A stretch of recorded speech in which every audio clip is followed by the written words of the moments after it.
Assalamualaikum warahmatullahi wabarakatuh. Hamdan wa syukurnillahi azza wa jalla. Yang saya hormati, yang saya banggakan dan juga saya cintai teman-teman semuanya, teman-teman mahasiswa komunikasi dan juga penyiaran Islam IAIN Ponorogo semester 2. Semoga panjenengan semuanya saat ini dalam keadaan sehat, dalam keadaan bahagia, dan juga dalam keadaan yang semangat dalam kondisi belajar dan terus belajar.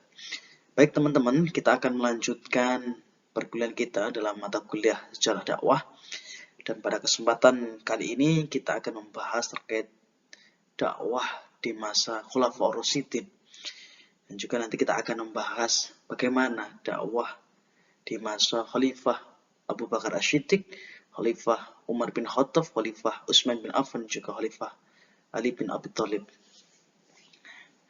Baik, kita langsung saja. Pertama adalah terkait tentang Futuhat al-Islamiyah. Karena ini sangat penting bagi kita, bagaimana Islam adalah fitrah agama yang sesuai dengan kejiwaan yang sejati, yang dalam hal ini sudah tertera dalam Quran surat Ar-Rum ayat 30. Bagaimana keagungan Al-Quran melalui lantunan kalimat, kekuatan maknawiyah dan juga nilai-nilai dapat merepresentasikan Islam yang sangat erat dengan tersebarnya akhlak manusia dengan mengajak kepada kebaikan, bukan memaksa dan juga mengembalikan hak dan juga bukan mentolimi.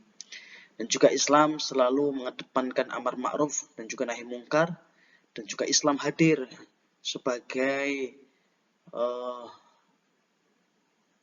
konsensus tumbuhnya persamaan, keadilan, dan juga penghormatan kepada nilai-nilai kemanusiaan. Selanjutnya, kita akan membahas terkait tentang Khulafaur Rasyidin. Bagaimana sih sebenarnya definisi dari Khulafaur Rasyidin itu? Khulafaur Rasyidin adalah orang-orang pengganti tugas kerasulan dan juga membimbing umat atas tugas kerasulan tersebut. Alasan kenapa dipilihnya dari golongan para sahabat sebagai penerus tonggak dakwah Rasulullah adalah yang pertama, karena konsensus atas dasar mufakat, atas dasar musyawarah mufakat, dan juga yang selanjutnya adalah orang-orang yang memiliki kedekatan emosional dengan Rasulullah, baik itu sahabat, penasehat, teman dekat, dan juga sahabat karib atau keluarga dekat. Yang selanjutnya adalah memiliki kualifikasi keimanan dan juga ketakwaan yang tinggi atas kerasulan Muhammad SAW. Dan yang selanjutnya adalah membela dan juga memperjuangkan dakwah Rasulullah, sedangkan yang selanjutnya adalah sebagai pelindung Rasulullah pada masa Rasulullah berdakwah awal-awal Islam. Kita akan membahas yang pertama adalah Khalifah Abu Bakar Asy-Siddiq. Khalifah Abu Bakar Asy-Siddiq bernama lengkap adalah Abdullah bin Utsman bin Amir bin Amr bin Ka'ab bin Sya'ad bin Tayyim bin Murrah At-Tik bin Ar wa Asy-Siddiq. Lahir pada tahun 573 Masehi dan juga wafat pada tanggal 22 Jumadil Akhir tahun 13 Hijrah atau 23 Agustus 634 Masehi. Beliau salah satu seorang sahabat Nabi yang rajin meriwayatkan hadis, tercatat lebih dari 140 hadis beliau riwayatkan, dan juga menjadi salah satu teman diskusi Rasulullah SAW yang sangat baik dan juga bijaksana. Lantas bagaimana karakter dakwah Abu Bakar Asy-Siddiq sebagai seorang suksesor dakwah Rasulullah SAW? Beliau tentu tidak terlepas dari bagaimana beliau sangat terinspirasi oleh dakwah Rasulullah. Beliau sangat itba kepada Rasulullah dalam berdakwah. Salah satunya beliau sangat bijaksana, tetapi juga penuh ketegasan. Dalam kasus-kasus yang ada di era beliau, salah satunya beliau dapat menyingkap situasi yang pelik pada saat itu. Di antaranya adalah banyak sekali orang-orang dari golongan Islam yang murtad karena fitnah, dan juga beliau dapat mengatasi itu semua, dan juga beliau sangat gercep dalam menyikapi situasi terkait tentang gerakan nabi palsu yang dipelopori oleh Musailamah Al-Kadzab dan juga pembangkangan pembayaran zakat. Beliau juga sangat mengedepankan amal dari buah jihad, salah satunya beliau sangat tegas dalam hal urusan berperang. Ketika Islam sedang dalam keadaan yang terdesak, maka beliau tidak segan-segan untuk berperang.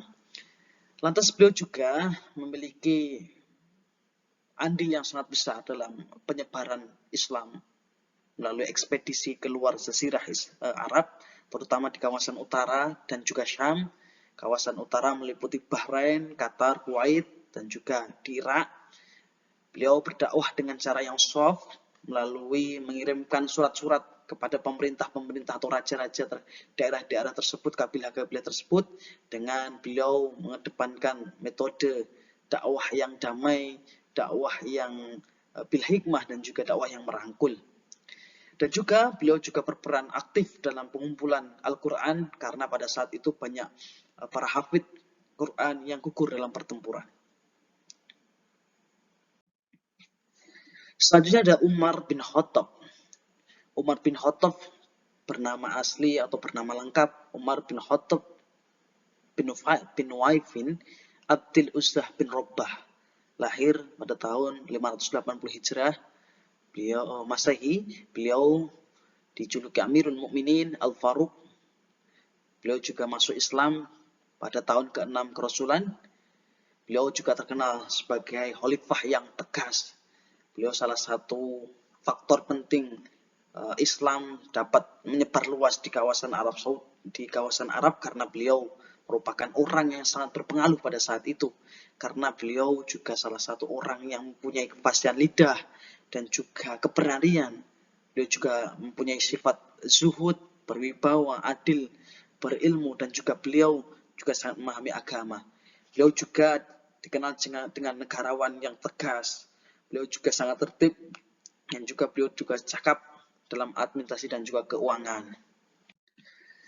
Karakter dakwah Umar bin Khattab banyak sekali apa yang sudah diberikan Umar bin Khattab dalam perkembangan Islam pada saat itu. Salah satunya banyak, diantaranya adalah bagaimana beliau bisa memperbaiki sektor administrasi dan juga tata kelola negara selama 10 tahun 6 bulan. Dan juga beliau berjasa sekali dalam menghilangkan kezaliman dan juga perbudakan. Beliau juga sangat piawai dalam membuat strategi perluasan wilayah dengan mengedepankan keadilan dan juga musyawarah. Beliau juga salah satu khalifah yang mengedepankan sikap-sikap toleransi, sikap-sikap persamaan, tawazun, dan tasamuh. Beliau juga sangat-sangat menghargai akulturasi budaya. Beliau tidak menghilangkan budaya-budaya Arab yang dulu ada selama budaya itu baik, budaya itu tidak bertentangan dengan syariat Islam. Beliau juga memberdayakan umat. Beliau juga menanggalkan salah satu khalifah yang berjasa atau yang memberikan impact yang baik dalam penanggalan kalender hijrah. Beliau juga membuka pos-pos pelayanan pengaduan, diwan, pembagian tugas kenegaraan, dan juga membangun Baitul Mal. Beliau juga mengumpulkan dan juga mencatatkan Al-Quran. Beliau salah seorang yang berjasa dalam perumusan mushaf Al-Quran. Beliau juga sebagai perumus futuh Islamiyah ke daerah-daerah Irak, Palestina, dan juga Yordania setelah Suriah. Beliau juga sangat piawai dalam memberdayakan ulama, gubernur, dan juga pegawai di jalan dakwah. Dan juga yang paling penting, beliau juga sangat piawai dalam mengislamisasi nilai-nilai keislaman dan juga tanwir dan juga tadbir.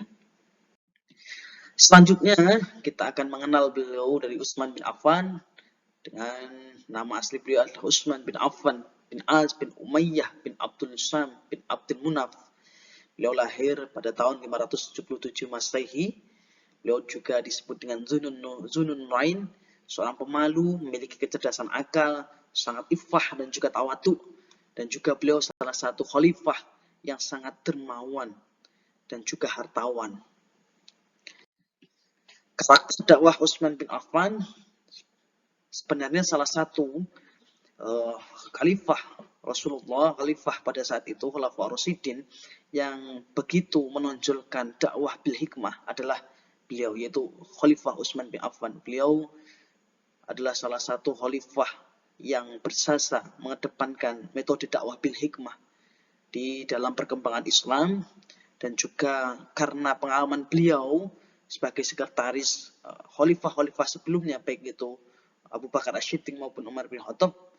Lantas beliau banyak sekali terinspirasi dari dakwah-dakwah khalifah sebelumnya, seperti beliau mengkodifikasi Al-Quran, mushaf. Ini adalah yang terbesar di masa Utsman bin Affan. Beliau juga menjadi seorang khalifah yang juhud, dan juga khalifah yang selalu mengedepankan pendidikan kepada rakyatnya, dan juga selalu mengikuti tradisi atau konsensus yang ada. Dan juga beliau juga termasuk salah satu khalifah yang memperlebarkan Islam, futuhah Islamiyah ke barat dan juga ke Mesir. Selanjutnya adalah khalifah terakhir, Khulafaur Rasyidin terakhir, yaitu Ali bin Abi Thalib karramallahu wajhah. Beliau bernama asli Ali bin Abi Thalib bin Abdul Al-Muthalib bin Hasim bin Abdul Manaf bin Qusay. Beliau merupakan anak pertama atau dari golongan anak-anak pertama yang masuk Islam. Dia adalah pakar qadha, pemberani, orator, sastrawan, dan juga orang yang sangat terlalu berhati-hati. Beliau bahkan pernah menaklukkan Hamdalah, sebuah kota kecil di barat Jazirah Arab dalam waktu 1 hari. Dalam kondisi yang sangat kocar-kacir, penuh pertentangan dan juga kebingungan, Ali bin Abi Thalib dibaiat sebagai khalifah. Bagaimana beliau dalam karakter dakwah Ali bin Abi Thalib menerbangkan 5 prinsip langkah politis. Yang pertama adalah memecat para pejabat yang korupsi, mengambil kembali tanah dan juga hibah keluarga yang dalam hal ini akan dimanfaatkan dengan baik oleh beliau, dijadikan tempat-tempat pendidikan, tempat-tempat baitul mal yang lain, dan juga beliau membagikan uang dari baitul mal itu, dan juga mengatur tata laksana pemerintahan, dan juga beliau menjadikan Kufah sebagai kota pemerintahan. Dan beliau juga sangat berperan aktif dalam politik sebagai salah satu strategi dakwahnya. Beliau juga sebagai diplomator yang ulung, yaitu sebagai perjanjian damai, sebagai seorang perumus perjanjian damai, dan juga mengamalkan Al-Quran dan Sunnah Nabi.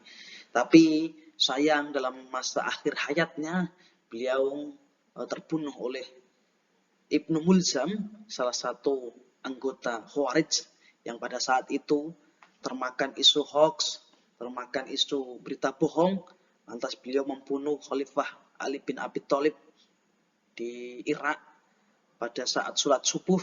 Dan saat ini ketika tanggal 29 Januari, kematian atau meninggalnya Ali bin Abi Thalib ini sangat dirasakan oleh umat Islam, dan juga sebagai pelajaran pada saat ini bahwasanya hoax itu sangat berbahaya, dan juga sebagai pelajaran bahwasanya sebenarnya juga dakwah melalui politik itu juga sangat bagus apabila itu dimanfaatkan dengan sebaik-baiknya, dengan selalu mengedepankan kaidah-kaidah usul fikih al-maslahatul mursalah, bagaimana maslahat itu harus disebarluaskan kepada siapapun. Dalam berpolitik itu harus mengedepankan permaslahatan. Mungkin itu saja yang bisa saya sampaikan. Apabila ada kurang lebihnya saya mohon maaf. Dari saya cukup sekian. Wallahu muwaffiq ila aqwamit thoriq. Wassalamualaikum warahmatullahi wabarakatuh.